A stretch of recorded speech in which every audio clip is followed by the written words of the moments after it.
This week's episode of the Rural Woman Podcast is brought to you by the patrons of the Rural Woman Podcast. This amazing group of individuals contribute financially to the Rural Woman Podcast to ensure the stories of women in agriculture hit your earbuds each and every week. Want to join them in supporting the stories of women in agriculture while getting access to extended episodes, patron-only episodes, and other great perks? Head on over to wildrosefarmer.com to learn more about how you can become a patron through Patreon.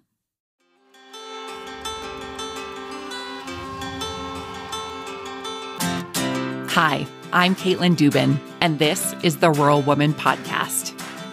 I'm a first-generation farmer who married into agriculture. Born and raised in a city, I was so unfamiliar with where my food came from, but I was determined to figure it out. Through my journey into agriculture, I saw women who were strong but humble, often taking a back seat. To me, these women were leaders who deserved a seat at the table. I created the Rural Woman Podcast to share the voices of women in an industry whose stories often went untold. The rural entrepreneurs who live and breathe their work, full of grit and pride. We come here to share our stories, to be in community with each other, to be challenged and inspired, but most importantly, to be celebrated and to be heard. We may not all live, farm, ranch, or homestead the same, but we are all connected. We are rural women, and our stories are worthy of being told.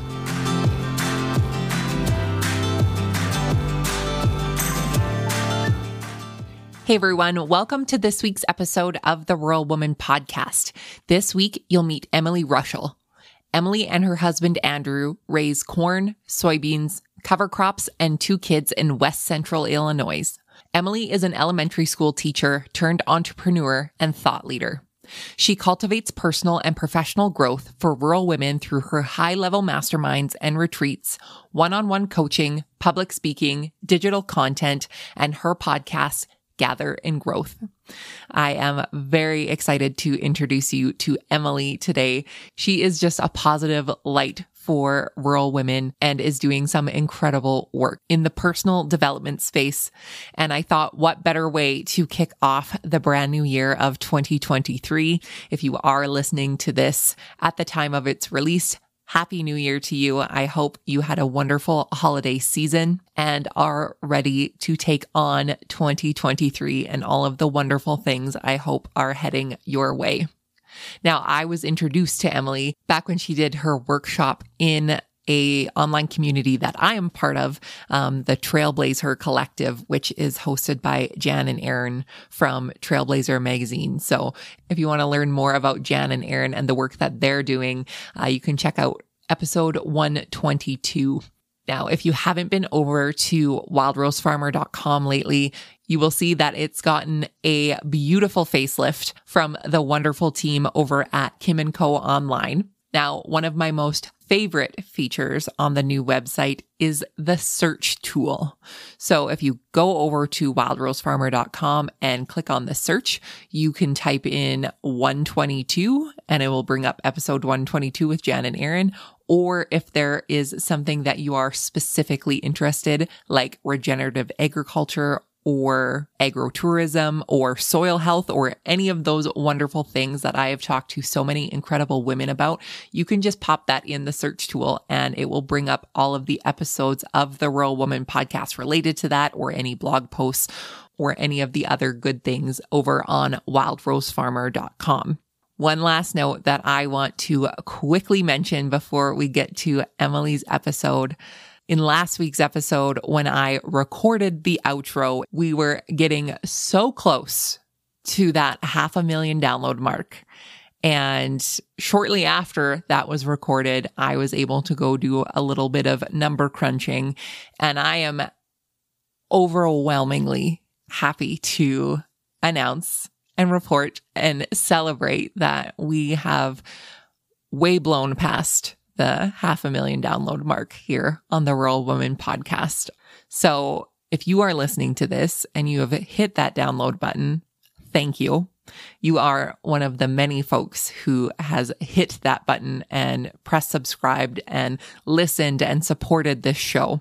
So I just want to say a big thank you, and what a great way to kick off a brand new year for the Rural Woman podcast. We're almost at our 4-year anniversary in March. So I'm very, very grateful for each and every one of you. So thank you.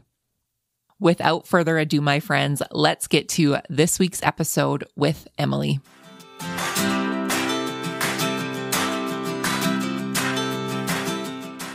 Emily, welcome to the Rural Woman podcast. How are you today? I am so grateful to be here. I'm well. Good. I'm so grateful to see you again. This is not our first time meeting on the Zoom, and this time we're just recording it. So. That's true. That's true.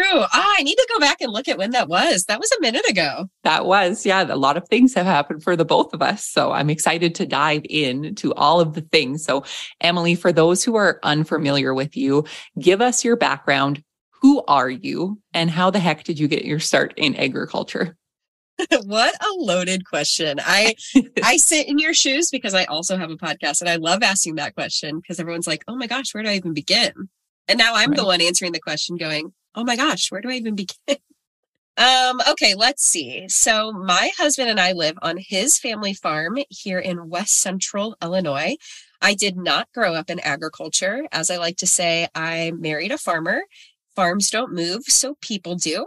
So that's how we are here. We've been back at the family farm since 2016. And I didn't have an incredible expectation of necessarily what that was going to be like. I certainly didn't necessarily see myself existing in the space of agriculture outside of, being a farm wife and raising farm kids. I actually grew up about 2.5 hours south of here in what I thought was a small town outside of St. Louis, which is a pretty big city. And professionally, I was an elementary school teacher for 5 years. I taught 4th grade before leaving the classroom unexpectedly to work at our local YMCA for 4 years. I was a program director. I oversaw all of our youth and family programming, and being at a small rural branch, it also gave me exposure to things like online marketing, putting together events, fundraising, HR, accounting, like all of these things I would have never had experience with in the classroom. And it was during my time at the Y that I started my own personal growth and health journey. I was 6 months postpartum with my second, my daughter, and had just gotten to a point where I felt miserable. I had been facilitating summer day camp for 12 weeks, 100 plus kids, about a dozen or so staff, 7:30 in the morning to 5:30 at night, pumping like 8 times a day. And I was overwhelmed and miserable and just felt like I was putting myself completely dead last. So it was at that point that I committed to taking care of my health in more ways than one, but doing it entirely different than any strategy I had tried maybe in college, to elliptical or try this new diet or whatever. I just really wanted to learn to take care of myself and have energy and feel good in my body. So that turned into discovering personal growth and podcasts and personal development books, and just really snowballed into me starting to share online, first of all, to connect with other farm wives, women who were from rural communities who understood what our life was like here, but also finding people who were interested in this kind of new world I had immersed myself in personal growth and personal development. So it sounds so cliche to say, but one thing led to another. I started really connecting with people online around the same time that I was kind of falling out of love with the job that I was doing. And I took a giant leap of faith and left my full-time job for entrepreneurship, almost 1.5 years ago, September of 2021. And since that time, I have really failed forward in figuring out all sorts of different things. But basically, the through line in the work that I do is supporting rural women through their personal growth journeys, through virtual masterminds, in-person retreats, my habit challenge called UDU 82, my podcast, Gather and Growth, and public speaking. So definitely never thought I'd be where I am today, but from elementary school teacher to where I'm at now, but I love it. I love it so much. That is so wild. And it's to hear that, I feel like I've known you for a long time, but to hear that this really has come to fruition within the last year and a half, like that's very quick. Yeah. Oh yeah. It was like, but here's the thing, when you know something is right and you just jump in, I don't know, feet first, head first, like there's no choice but to figure it out and try all the things and do all the things. And not to say that it's been easy. It's been the hardest year and a half of my life, but I've been very open to following opportunities as they come and acting on my intuition and just seeing needs in the community and even within myself and figuring out, okay, how do I make this happen? Yeah. I want to go back to something that you had said about what your expectations were of yourself and what it was going to be like moving to this farm. And I love what you said, like, you can marry a farmer, but you can't move the farm. So 9 times out of 10, you're going to be the one moving and or being close enough to service this land. So take me back to that. What was it like for you to essentially, shift your life and your mindset now to like, this is what I'm getting into? Well, we talk about expectations. Was the farm life the expectation that you had somewhere in the back of your mind, the idea, the vision of what it was it that for you, or was it something completely different? I knew for a very long time that I wanted to live and raise a family in a more rural setting than where I grew up. I just kind of expected it would be maybe 45 minutes or an hour kind of outside of St. Louis, a little bit more rural. So for me, the most jarring thing initially wasn't that we were 45 minutes from where we go to get groceries, but it's that even the place that we went to wasn't what I was used to.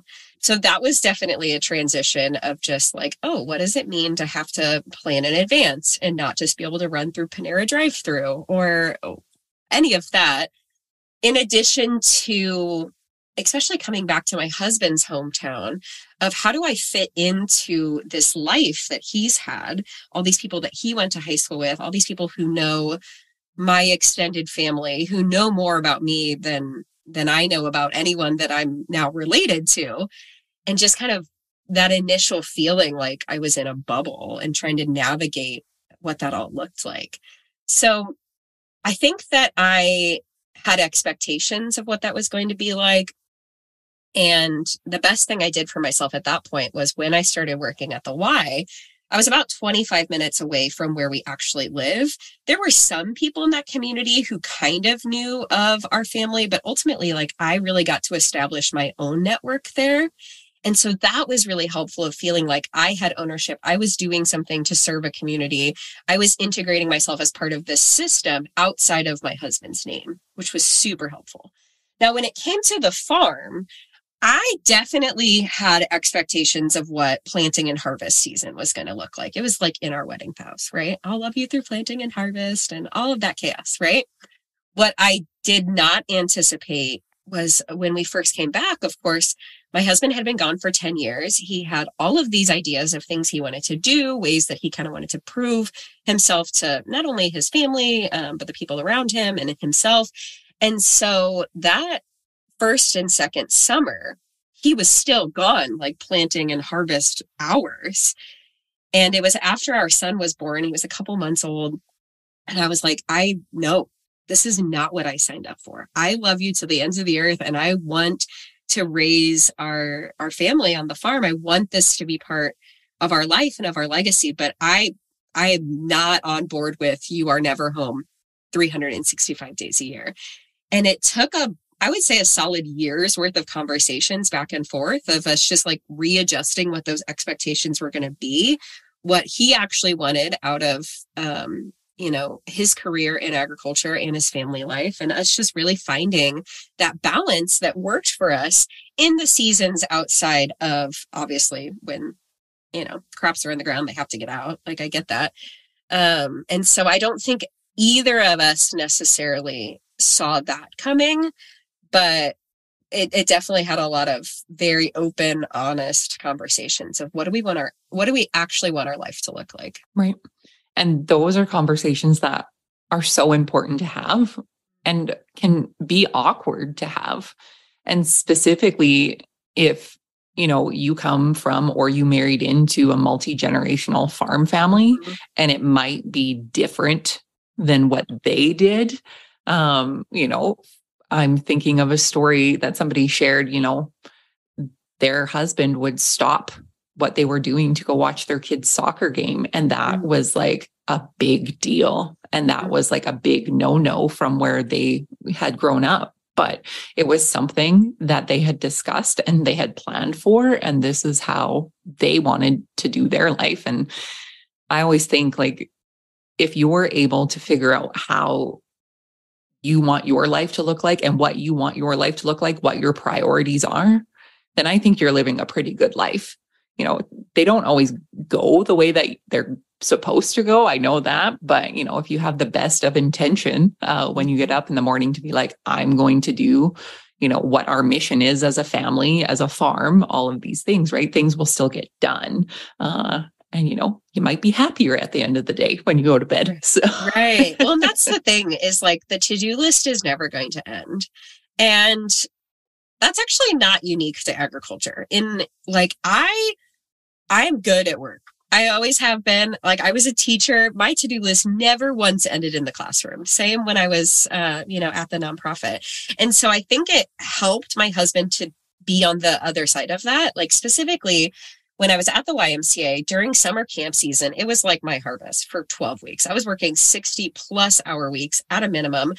And, we got to the point we had a toddler and a newborn, and I was gone crazy hours. And so he got to see the other side of me being like, I literally can't leave. I have stuff to get ready for a field trip tomorrow. And I had more empathy for the times that he was like, yeah, like, this has got to get done. And so us being able to be in that role reversal, I think really helped those conversations where we could see where the other one was coming from, and we could work together to figure out, like, what does this balance actually look like for us? So I want to jump into kind of the beginning of this personal growth development awakening for you. I know it's obviously, when we say personal development, the personal thing is very personal. So there are some things that work for some, and there's some things that don't work at all for others.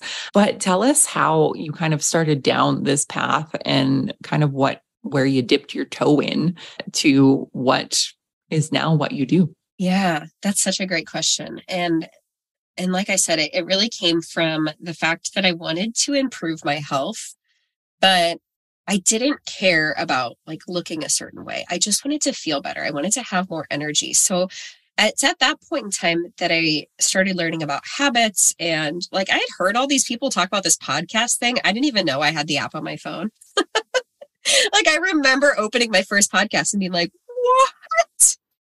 This is so cool. There's so much information here. At the time, I was driving all over Timbuktu for daycare. Like, daycare was like 30 minutes in the opposite direction of work.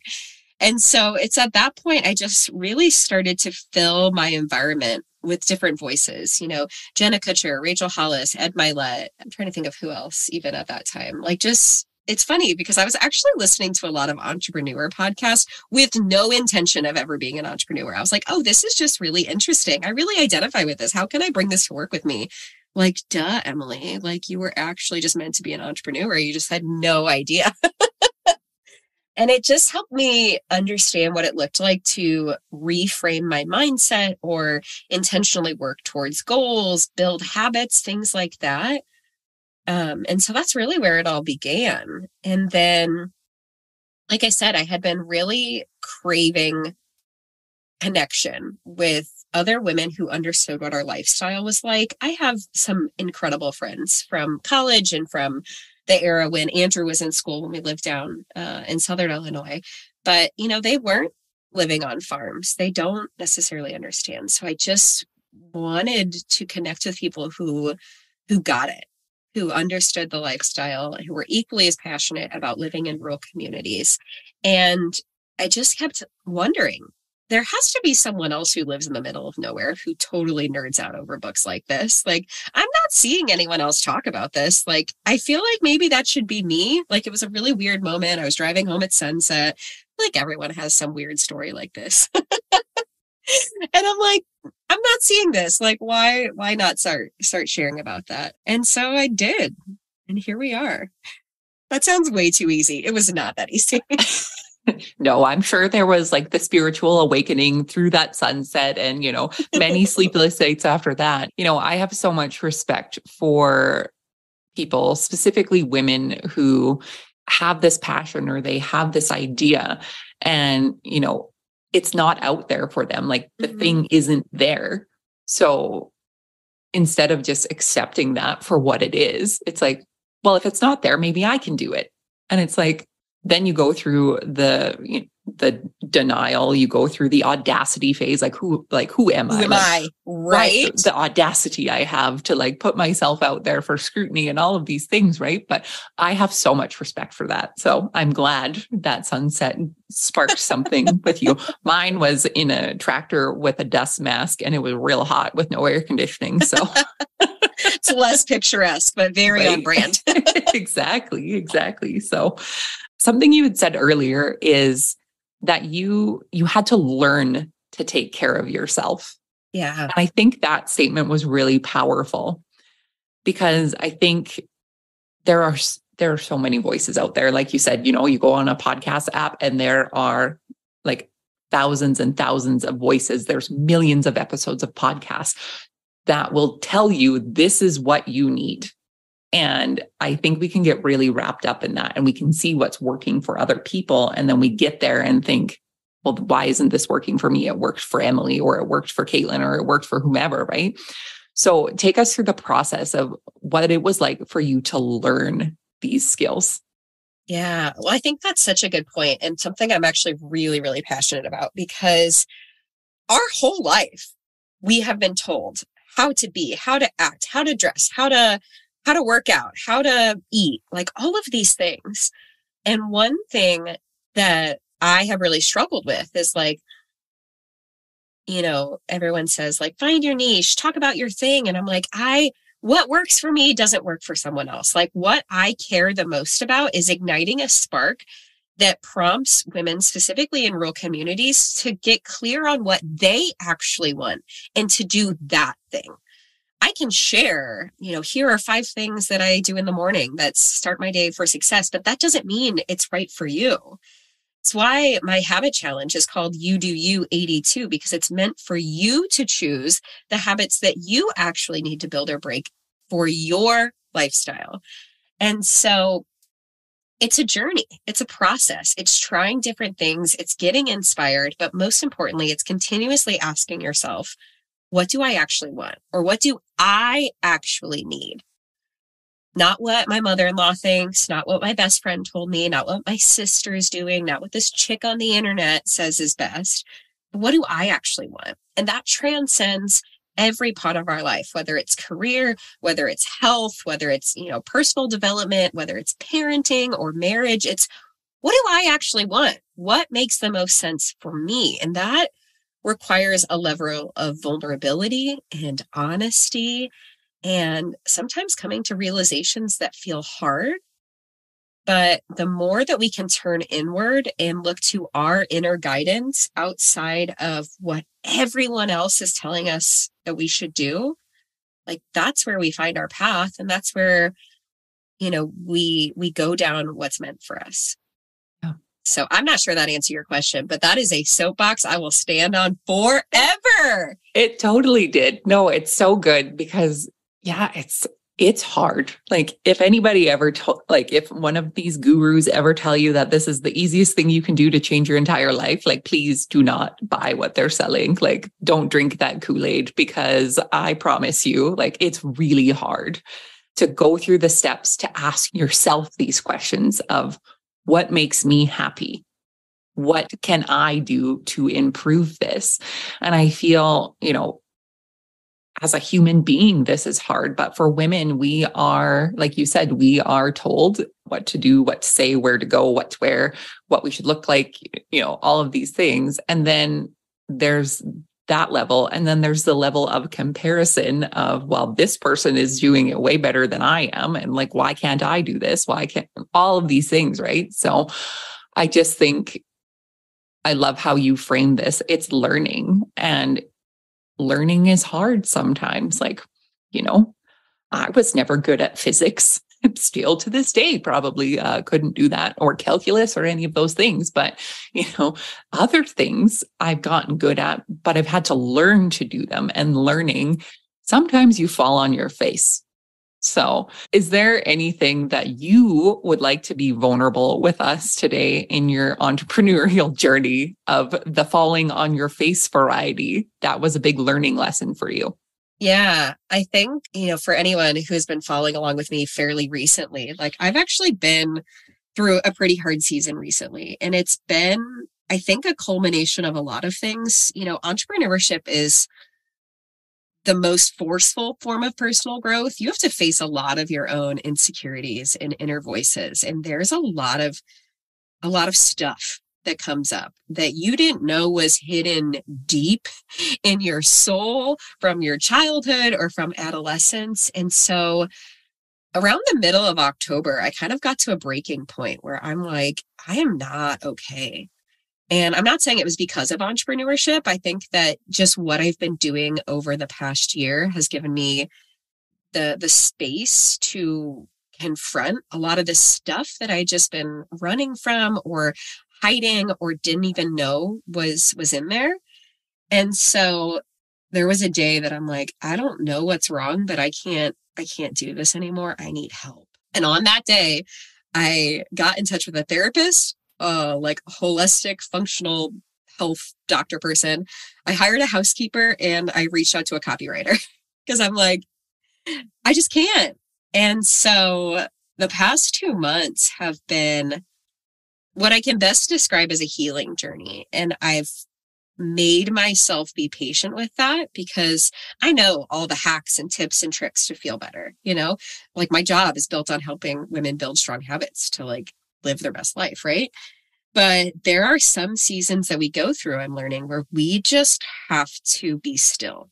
We have to feel, and it's ugly. It sucks. I'm going to be completely honest, but I know it's important. I'm working through things with my therapist that, like I said, I didn't know that I needed to work through. And I'm holding on to the hope that better days are on the other side of this. I don't want to be cliche and say like everything happens for a reason, but there are sometimes I feel like things kind of need to burn down before they can build back up. And I'm kind of in that season of that. And I know that better days are ahead and I will be more healthy and healed and capable and confident on the other side of working through all of this. So yeah, it's been kind of a few months where I feel like I'm not only did I fall flat on my face, but like my face is still on the floor. Well, and it's hard, especially like as an entrepreneur when like showing up is all on you. It's not like I can just roll up to my job and go through the motions. And so it's hard. And I feel like by not being able to show up as my full self in the way that I typically have, I feel like I've let people down in some ways. But at the same time, I have to let go of any of the expectations or shame around what I should be doing or what I shouldn't be doing, because the reality is like, this is the season I'm in. This is what I'm working through, and it's going to be worth it. Yeah. So not sure that's what you expected. Nope, it was perfect. And thank you for sharing that with us, because I think for me personally, it's easier to share that stuff after I've already gotten over that hump. When I'm in it, I can't share it because I don't have the cohesive thought to put together. Or when I do share it, it's just like, burn it down. Like I just walk away and burn it down. But if I can give you any of the wisdom that I've learned from those darker days and the extreme amount of money that I've paid my therapist over the years. I'm sure she has a yacht somewhere. She deserves it. I'm confident of that. Absolutely. I'll give her whatever she wants. My firstborn child. She's got me here. We're good. We talk about feeling like we've let people down. And at the end of the day, letting those people down, is not as a big of a deal if you've let yourself down. I think when we think about putting ourselves, you said it yourself, putting yourself dead last, that's when we're putting ourselves down. But, the notion in our heads and like the thoughts that we're having, like, oh gosh, this person's mad at me. Or like, if I didn't get my podcast out on Friday at this time, like this person I know is going to know, and like all of these things. And this is when we have to stop and ask ourselves, who actually said that to you? Right? Like, did somebody actually send you a DM with written words? Did they phone you? Did they knock on your door? Like, did they actually say those words to you? Or are these things that are anxious thoughts in our brain? 9 times out of 10, they're anxious thoughts. But if anybody knocks on your door and like gives you grief, you let me know and I'll, well, and also like, that's kind of on them, right? Like, do we actually want them to send that message? That's the thing, right? Like it's usually on, like when we're thinking about this and like when we're thinking about it in farm terms or whatever else, like, if we've disappointed somebody, like part of that is on them. Like, yes, it's on us for whatever it is that we did. But again, if we're going back to what our expectations are, perhaps their expectations were different than yours to begin with. So that's probably where this disappointment came in from. But so like I'm so glad that you shared that with us. And I can see your face now. It's not face down. I promise everyone. I can see her smiling face back at me. So it's such a weird season, but it is. You know what? That's okay. We go through it. So I want to flip that question on its head and say, what are some of the biggest things that you're proud of from the last year and a half that you've been able to do? Oh gosh, it's incredible because so many of the things that I had dreamed of doing when I left my job, right? When I left my job, I actually had no game plan. I was like, I'm just jumping straight in, which to the older ladies at the Y, they're like, wait, what? Gonna work for the internet? I'm like, yeah, pretty much. But to start masterminds, and at one point I had 6 going, which was a lot, but incredible. I've had over, 50 something women participate in those over the course of the past year. The stages I've been able to speak on, like launching a podcast, hosting a retreat, like everything that I had in my mind as a dream of like, wow, it would be so cool if this came true, happened, which is, I am endlessly proud of it. But I think the thing I'm the most proud of, if I'm being completely honest, is the season I'm going through right now of just, for the first time, not pushing it to the side and grinding harder and doing things more. I'm in Enneagram 3. Like, I'm just gonna keep going. I got goals to reach. I don't have time to feel my feelings, but admitting like, no, it's time. It's time to do the work, to do the therapy, and to feel all of that. Like, I am really freaking proud of that. Of course, in addition to all of the accomplishments that sound cool, but getting in therapy that I'm long overdue for, that is actually the greatest accomplishment, I think. So true. And I'm proud of you too. So you just know that when you're having the hard day, Caitlin's proud of you. So just keep going.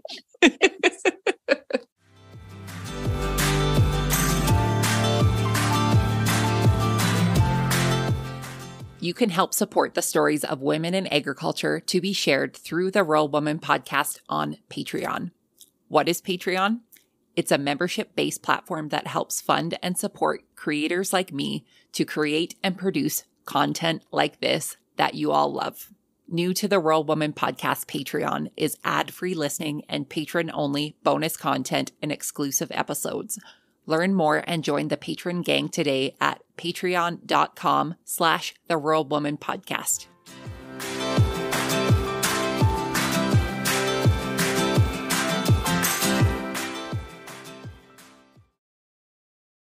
I want to talk about the work that you've done. You said you've, helped with your masterminds, like over 50 women, you've hosted these in-person retreats. You've got to see the flesh and blood of rural women right in front of you.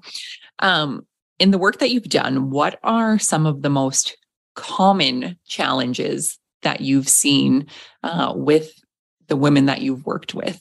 Yeah, I think one through line that I'm noticing increasingly is this feeling of unsettledness. Like so many of us have done all of the things. You know, we went to school, we got the degree, we got married, we had the kids, we've done all of the stuff in our career, or even like women who are stay-at-home moms. You know, we've done all of these things that were laid out for us as this is the path to happiness. And then waking up one day or maybe multiple days and being like, this is it. Like, this is not what I expected my life to look like. Like, what the heck? Like, I did all of the things. I'm in this job that I thought I was going to love. I got the dream job. Like, I have the family. We have the farm. We have our kids. Like, everything on paper says my life is awesome, but I feel not awesome. And not to say miserable, but just like unsettled or not content, or just like, what the heck is going on? And I think for so many people, it's because we've been fully living into either someone else's expectation that was projected on us, or what we thought we were supposed to be doing in some way. And we've been out of touch with, again, like, what do I actually want? Like, what am I meant to be doing? I don't even necessarily like using the word happiness, because I think happiness is like a feeling that comes and goes, but like, you know, what is my purpose? And just feeling kind of lost in everything is supposed to be great, and I just don't feel great. And I think that that's the biggest thing that so many women that I'm interacting with have their own special flavor of, like, what do I actually want and how do I get there? And I think it's cool that so many rural women are kind of wakening up to this. Like, we're not okay with just going through the motions anymore. We want more than just showing up in life. And trying to figure out what that means is a really big question. And I don't have all the answers to it, but I ask a lot of questions. So helping women get increasingly clear on like the callings on their heart is like the greatest honor of my life. And it's funny when you're telling me, you know, what's the most common problem? It's like, yeah, I've had that. Like, I've had that problem. Like, and it's for somebody who's hearing you say this, who has never spoken those words out loud, but they're like, yeah, that's me too.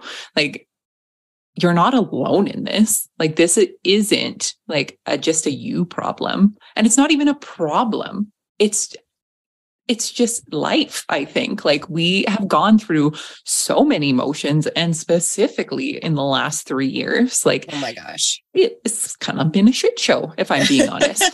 But, you know, I think it's helped a lot of people in some really mysterious ways, like discover that, like, you know, the way that it used to be wasn't all that great. The way that it is now, maybe not that great either. Like, what are some things that I can do to change those things? So tell us more about You Do You 82. You've touched on it. You know, when can you start this? It's a brand new year. We're told it's a brand new us, but I truly believe it's the same old us, but we're going to have better things come out of it. So yeah, I love that you bring that up. And that's one thing I love about this challenge is that anyone can start anytime. So often we're like, I'm going to start on Monday, or I'm going to wait till January, new year, new me. And the reality is you can start on a Thursday, or in the middle of July, or in February. Like, every minute of every day is the chance to change your life in whatever way that you want to. So You Do You 82 was born a couple of years ago. I had just led what I thought was going to be a few friends and family through a habit challenge that I had done the previous year. It was really impactful for me in learning how to build habits. And I'm like, you know what? This is coming up again. It was like an end of the year kind of thing. I'm going to see if anyone wants to do it with me. So I started a Facebook group, invited a few friends, and over the course of 3 months, it grew into several hundred people, which was super cool. And at the end of those 3 months, everyone kept saying, we want to keep going. This is great. Like, we love the accountability. We love the community. Like, let's do it again. And I'm like, I'm kind of bored with these habits, because it was a challenge where they told you exactly what to do. And so we looked at some other different things, and nothing quite made sense for everyone. Inclusivity is one of my core values, and I just couldn't ascribe to something that was, didn't work for even most people. And so I was kind of like, we need our own thing. Like, I want anyone to be able to do this, no matter where they are, what they're wanting to work towards. Like, maybe it would be cool if people got to choose their own habits. And so that's literally what it came from. I, at the time, was teaching a group exercise class at the Y because, COVID, people did all sorts of crazy things. And in my class, if we had a certain move, like a squat or something, I'd be like, okay, you can do it this way, or you can make it harder like this, or you can make it easier, like with this modification, like whatever, you do you, like, this is your class. And so you do you, literally meaning like, you choose your own path. You get clear on what you actually want and what you need. You make this your own. 82. First of all, it rhymes, and I was a teacher, so it makes me happy. Second of all, it just so happened to be the halfway point between a couple of different challenges that we had been looking at. And so basically, it's a totally free challenge. Anyone can start anytime. And like I said, you choose the 6 habits to intentionally build or break for 82 days. But what makes this challenge unique is it's through the lens of progress over perfection. Having a habit challenge is not unique to me in itself, but so many things that we sign up for, we're like, yeah, I'm going to do it. And then it like wants you to be perfect every single day for like X number of days. And if you miss one thing, well, you suck. You go back to the beginning, you failed. That's not how real life works. Like, I live on a farm. Life is crazy. I have kids. They get sick. Like, it's chaos. And so I was not interested in creating or promoting something where you mess up and you fail. That's not how we build long-term sustainable habits. The thing that we learn is standing back up and trying again. Like, cool, you had 2 days that didn't go the way you thought. Your kid was homesick or you were puking. Like, stand back up, try again. That's how we build like sustainable long-term habits that actually get us closer to the life we say we want to live. So, like I said, totally free. Anyone can start anytime. You choose your adventure. You can go to udu82.com, plug in your email address. I'll send you a whole journey through UDU82 workbook that will explain more of the history, the how, the why. We'll give you some suggestions for habits and how to get started. But rest is on you. Yeah, it's a tool for, to help you take it whatever direction you want. I have some people who do like a very health-focused approach. I have some who have used this habit for work or to nurture relationships or a little bit of everything. And that's what makes it so beautiful. It's just a community of people, mostly women, who are interested in building a little bit more intentionality in their lives. So. Yeah, that's amazing. Well, I am going to link that in the show notes and people can find that. And I'm excited to see what folks do with their 82 days and their challenges. And like you said, it's personal. You have to learn about yourself and what you want to improve, what you want to challenge, all of these things. So that's amazing. Yeah. And what's cool is like our community has really fostered this like stand back up and try again mentality. And in that, some people have gotten a week or 2 in and been like, you know what? I bit off way more than I can chew. I need to scale back. And we're like, great. Like, thank you for having the self-awareness to realize that this wasn't working. And you just like, plug in something different and keep going. Like this, I think so often we jump into things. It doesn't go the way we thought we did. We get 2 weeks in, we like shred the paper. We're like, well, here's one more piece of evidence that I suck. And the intention is, focus on all of those boxes you did fill in. Like, forget the ones that you didn't. Like, how much more than you do than you would have otherwise?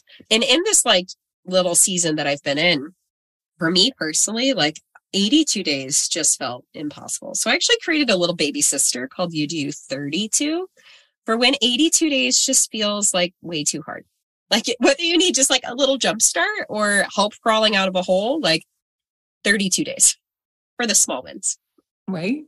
That's amazing as well. Those sound so excited. I'm so excited for people who, who are just learning about this or the people who have learned about it, and hopefully it's pushed them in the right direction. maybe. So you got to do a really fun retreat in 2022. Tell us a little bit more about that and what folks can expect from you in 2023. Gosh, it's wild that we're in 2023. It's absolutely wild. So yeah, in beginning of 2022, I just knew that having people together in person was one of my goals. It's something I knew I wanted to do the moment I quit my job to pursue entrepreneurship full time. Because as much as virtual interactions are such a blessing to us, there's nothing that compares to what happens when you are intentionally in a space with like-minded women for multiple days with the focus of growth and for investing in yourselves, pouring into each other. It's like the most cliche, but it is just magic. So in November, myself and there were 16, 17 of us total.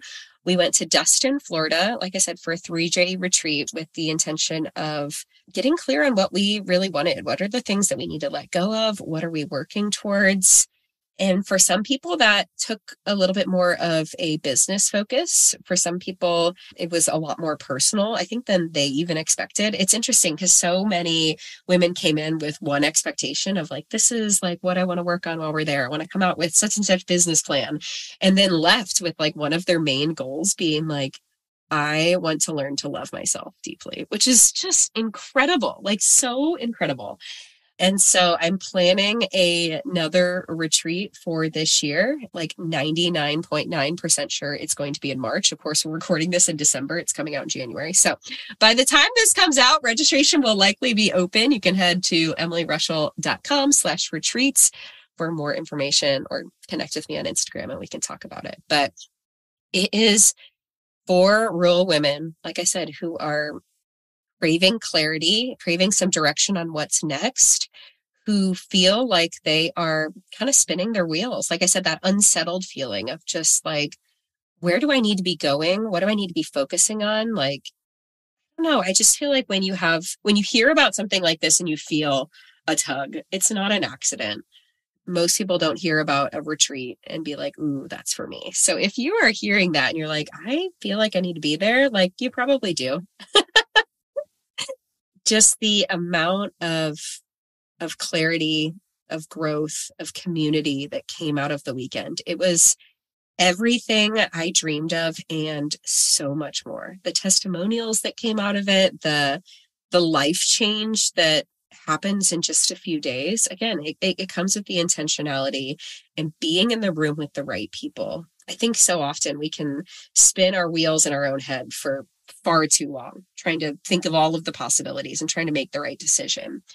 And being in a space with people who truly understand your life, your priorities, and can kind of see things that sometimes you can't see in yourself. Like you can get crystal clear on what's to come next in such a short period of time with the right people. So open invitation. This is the Rural Woman Podcast. So it was literally made for you. There you go. Made for you. And this time it is going to be in the Midwestern United States. That was like my number one request after the last one. It's like, can you make it so I can drive there in the Midwest? So for all of those who are saying like because you don't want to fly or you don't want to do things, please make that part of like your goals and your missions to fly somewhere really nice once, so you can actually see a palm tree, because I tell you, those were the best retreats. I want to go to the retreats where there's a palm tree, but I understand. We were right on the ocean. It was incredible. Yeah. The struggle is, for me, like it takes me 2.5 hours to get to the airport, so I think that travel's just a production, but every single person that came said, oh my gosh, this was so worth it. Yes. Like worth every penny and then some. Like it's unique. It's really special. And like I said, I knew going into entrepreneurship that this is what I was called to do, and having the affirmation of it worked and it made a really big impact on the women who were there. Like there is no better feeling than that. Like I'm so humbled by the opportunity to get to do it. So I'm excited to do it again in 2023. Maybe twice. We'll see. We'll see. The sky's like, I can't even imagine what's going to be happening a year from now. I think that's entrepreneurship in a nutshell. Like if you have a 5-year plan, you're doing it wrong. Like you just gotta buckle up and hang on because exactly so many blessings are in store. That's amazing. Through the listener survey that we have on the Rural Woman podcast, one of the boxes is, do you have any suggestions of things to do differently or things to improve or any of the things? One of the suggestions that came through was putting in a rapid fire question section, a segment, if you will. Ooh. And I was thinking to myself, okay, what questions am I going to ask? Are they going to be the same number of questions? All of these things. So you are my guinea pig for this, Emily. So the pressure is on, like for the both of us. Am I going to ask the good questions? Are you going to be rapid in the answering of them? It's like, how fast, like the pressure's on here. So, I mean, to be fair, a podcast interview is basically just asking questions. So these are just random. Yes. Right. Okay. I think they should be fun. Like, I don't think we should have serious questions here. Like sometimes we talk about some pretty serious things here. So let's have some lighthearted questions here. Our new rapid fire segment is brought to you by Canada's Egg Day. On February 15th, 2023, people across the country will celebrate the food that they love and the people who work hard to produce it. In addition to being a day to celebrate farmers, producers, and all participants in the agri-food industry, Canada's Agriculture Day is one of the few times that consumers can hear the industry speak with one voice. Canada's Egg Day is a day for farmers to share their pride and their love of food.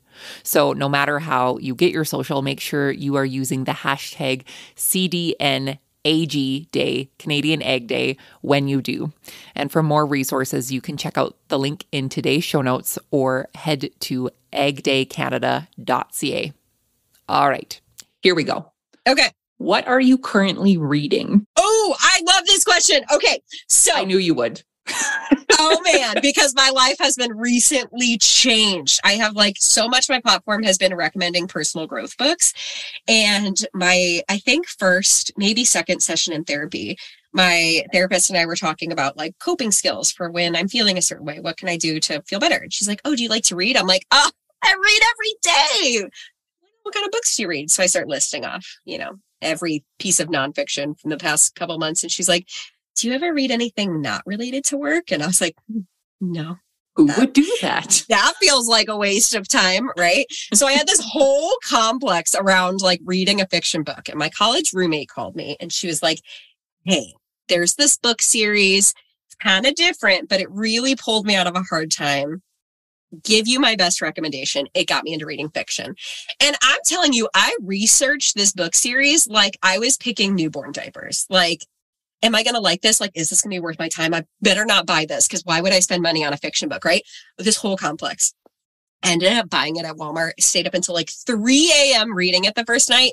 And now this book series is my personality. It's called A Court of Thorn and Roses. The first book is great. The second book is phenomenal. The third book wrecked me in the best way. There's 5 books in the series. It's incredible. I just got the other 2 series from the author, which I've heard are not as good, but good enough. So good. I will talk about this series for what feels like the rest of my life. I have gotten so many people to read it recently. I'm secretly building a cult following for this author of Rural Women because I have not recommended it to one person who was like, yeah, that was a waste of time. Everyone is like, I have not loved anything this much since Harry Potter. I feel very passionately about this. I can tell. I just ordered a necklace with some I'm not going to say what it is because it's irrelevant in the first book and you just need to keep reading. But if you have read the series or if you do read the series and you want to know what necklace I got, shoot me a DM because I am that obsessed now. I love this. That is all. I love this. Great question. Great question. There we go. All right. My next rapid fire question is, what are you currently watching? Christmas movies. Yeah, I don't know. Christmas movies. I don't have time to watch fun adult things. I have kids. I don't know. Rapunzel for the 750th time. right? And you're too busy watching or reading your new book series, right? So yeah, there you go. Yeah. All right. What is your go-to karaoke song if you had to sing one? Party in the USA, obviously. There you go. That's a great one. Who was your celebrity childhood crush? Okay, so my husband and I have actually had this conversation recently. So my kids are very into The Greatest Showman right now. So actually that's what we're watching. It's been like a 3-month long thing now. And I will say, from high school till now, Zac Efron is still relevant. Like, he aged perfectly with me. Like, crushed on him in High School Musical, had his poster in my dorm room, and he is still top notch. Very good. Okay, well, this was fun. I think we should do this again. Thank you for the listener feedback there. I don't know if I gave you very rapid fire responses. Those might have been my most thorough, passionate responses of the entire interview. They made me really happy, so I don't care how fast you were. So I'm the boss here. You can take as long as you want. That is true. Gosh, don't you ever sit down to a podcast and be like, it actually doesn't matter what I say because this is my podcast and listen to it or don't. Emily, my last question for you is, what is the most rewarding part about being a rural woman for you? I don't know if this is the most rewarding, but something that I am so grateful for is being able to look out every window of my house and just seeing fields and trees and the sky and tractors moving. And there is nothing I ever wanted more than that. Just to raise our kids in this lifestyle, like hopping in and out of tractors and running around on the farm and getting dirty. Like, I can't imagine it any other way. I love, being a part of a small town community. I love the camaraderie that comes with that. And I love more than anything that it has led me on the path that I'm doing now professionally. I wouldn't be doing the work I'm doing now if I lived anywhere other than the middle of nowhere. It definitely, like I said, it wasn't my intention. I thought I was going to be a teacher in the same small town school district for the rest of my career.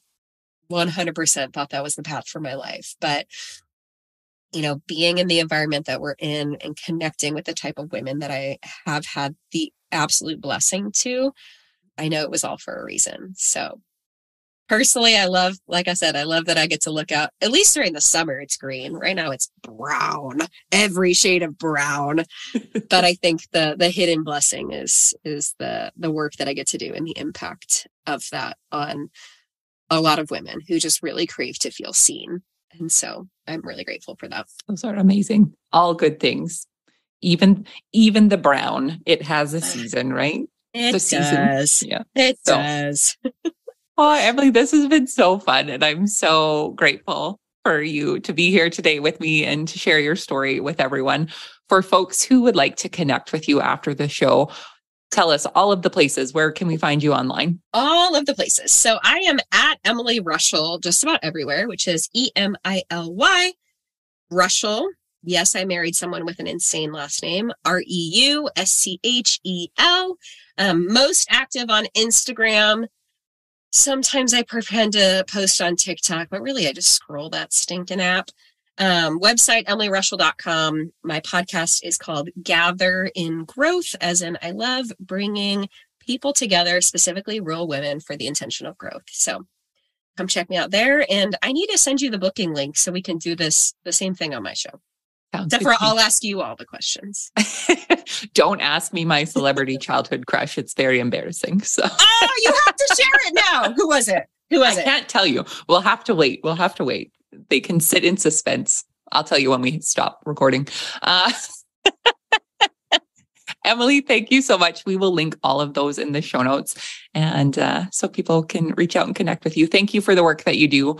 And you too. Happy to know you. Thank you so much. The feeling is so mutual. I think the greatest blessing is finding, women whose hearts are just also so deeply rooted in investing in women in rural communities. I think it's truly how we transform what it means to live rural from the inside out. So I appreciate you as well.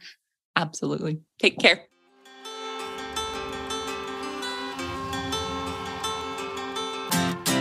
Thanks for listening to the Rural Woman Podcast, a proud member of the Positively Farming Media Podcast Network. The Rural Woman Podcast is more than just a podcast. We are a community. A huge thank you to the Rural Woman Podcast team, audio editor Max Hofer, and admin support from Kim & Co. Online. A special thanks to our Patreon executive producers, Sarah Riedner from Happiness by the Acre and Carrie Munven from Laystone Farms. To learn how you can become a Patreon executive producer or other ways to financially support the show, head on over to wildrosefarmer.com to learn more. Be sure to hit the follow or subscribe button wherever you listen to the podcast to get the latest episodes directly on your playlist. And if you are loving the show, please be sure to leave a rating and review on Apple Podcast or any other platform that accepts ratings and reviews. You can connect with us on social media at The Rural Woman Podcast and with me at Wild Rose Farmer. One of the best ways you can support the show is by sharing it. Send this episode to a friend or share on your social media. Let's strengthen and amplify the voices of women in agriculture together. Until next time, my friend, keep sharing your story.